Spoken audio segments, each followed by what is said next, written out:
Hey everyone, this tall upright beauty is Juniperus virginiana. The cultivar is Taylor. It's one of the most upright, narrow versions of Eastern red cedar. And we definitely love it. Here in East Tennessee, we're pretty iffy to grow a plant like Italian cypress, but a lot of people want that look. And this upright, skinny, narrow Taylor juniper really fits the bill. So again, we've got Juniperus virginiana, Taylor, the Taylor juniper. Hardy from zones 4 through 9. Can get 20 foot tall fairly easily, maybe even a little bit taller than that.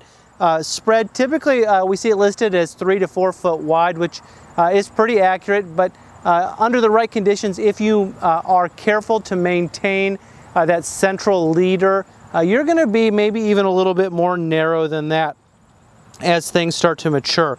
Really deer resistant, drought resistant, can handle a variety of conditions, in particular in the full sun. Of course, we see eastern red cedars all along the sides of the road, and we know that they can handle this variety of conditions. And so this really is a tough plant, and you don't want to give it a bunch of fertilizer. You don't want to give it highly organic soils.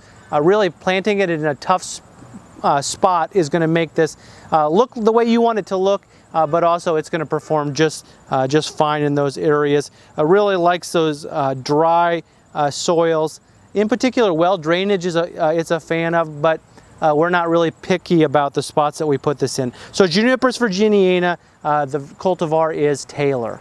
This plant is listed as a 1992 introduction by the Nebraska Statewide Arboretum. Reportedly discovered in Taylor, Nebraska, and that's where it gets its name. But it was very slow, I would say, to get into the trade over many years because it is not that easy to propagate, but really propagators are hitting their stride now, and it is quite readily available, and people really have taken notice of it, in particular in the Great Plains, for a more formal addition to any landscape. Great plant, really one that you need to be aware of. No serious insect or disease problems. Of course, with any eastern red cedar, we're thinking about cedar apple rust, but it is relatively trouble-free.